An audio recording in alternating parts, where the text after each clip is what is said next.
Le temps des réactions, à présent, nous sommes tout d'abord avec Olivier Véran, député République En Marche de l'Isère. Bonjour, merci d'être avec nous. Emmanuel Macron avait promis durant sa campagne une hausse du pouvoir d'achat pour les Français. Est-ce que cette promesse tiendra si on baisse tout simplement les aides sociales ? Alors, elle tiendra pour deux raisons. D'abord, parce que le pouvoir d'achat pour les Français, il augmente. Le premier budget de la sécurité sociale a supprimé 2 lignes de cotisation pour 23 millions de salariés de ce pays. Et la taxe d'habitation est d'ores et déjà supprimée. Elle va l'être progressivement sur 3 ans pour 80% des foyers français. Donc, sur le pouvoir d'achat, l'engagement est déjà tenu. Sur la question des aides sociales, le Premier ministre a parfaitement expliqué les choses. Et j'avais compris comme ça aussi le discours de Gérald Darmanin. Quand il dit qu'il y a trop d'aides sociales, vous savez, il y a 150 aides sociales différentes. Rien que pour les allocations familiales, pour les prestations famille, il y a 23 prestations différentes. Certaines sont perçues par les familles en fonction des revenus qu'elles avaient il y a 2 ans, d'autres en fonction des revenus qu'elles avaient il y a 1 an, et d'autres en fonction des revenus qu'elles ont cette année. Personne ne s'y retrouve. J'en veux pour preuve un indicateur important, c'est le taux de non-recours. Il y a de nombreuses familles qui ne perçoivent même pas des aides sociales alors qu'elles y ont droit, tellement le mécanisme est complexe. Quand Gérald Darmanin dit qu'il y a trop d'aides sociales, c'est qu'il y a trop d'aides différentes et ce foisonnement auquel faisait allusion le Premier ministre.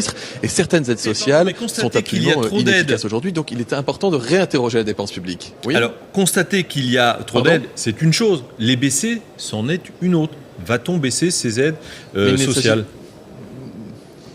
Non, il n'est pas question aujourd'hui de baisser les aides sociales. Il n'y a aucun projet de loi en ce sens. Il n'y a rien de prévu ou d'anticipé pour les prochains budgets de la sécurité sociale. Je vais même aller plus loin.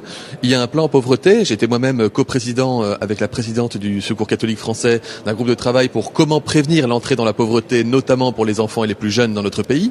Et le président de la République s'est engagé à présenter des mesures pour lutter efficacement contre la pauvreté. Encore une fois, quel est le paradigme ? Le paradigme, il est de dire où on a un traitement préventif de la pauvreté, de l'entrée dans la misère, ou on a un traitement palliatif. Aujourd'hui, avec les aides sociales, on est essentiellement dans le palliatif. Ce que nous cherchons à faire, c'est de permettre à chacune et chacun dans ce pays d'accéder à l'emploi, d'accéder à la formation professionnelle. Ce sont les réformes que nous sommes en train d'examiner au Parlement.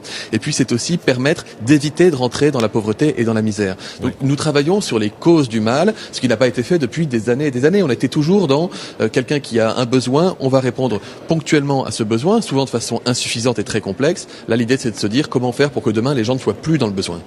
Olivier Véran, on se souvient, libérer, protéger, c'était un petit peu la maxime de base d'Emmanuel Macron durant sa campagne présidentielle.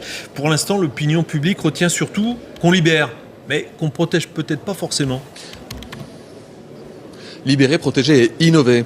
Et l'innovation en politique, c'est aussi se poser les questions qu'on ne se posait pas jusqu'à présent. Et c'est ce que je viens de vous dire, c'est quelles sont les mesures structurelles pour répondre à un mal structurel dans notre pays. Le chômage, c'est un chômage de masse qui est structurel. La pauvreté, elle est structurelle dans notre pays. Comment répondre à cela pour éviter que le problème ne s'aggrave et soit résolu ? C'est aussi ça la méthode Macron. Et quand vous dites qu'on ne voit pas la protection, j'étais moi-même rapporteur du premier budget de la sécurité sociale.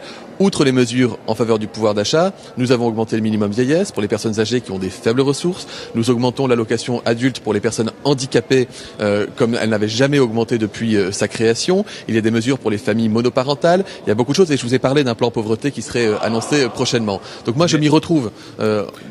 Moi qui viens de la gauche, qui m'occupe particulièrement des questions sociales au Parlement, je suis très vigilant à cette question des dépenses sociales, à cette question de l'appui social pour les gens qui sont le plus dans la difficulté. Et je vous dis que je suis confiant et vous allez voir dans les semaines et dans les mois qui viennent un certain nombre de mesures qui viendront attester mes propos. Merci Olivier Véran pour cette réaction. Je précise que nous serons avec Sébastien Chenu du Front National dans quelques instants.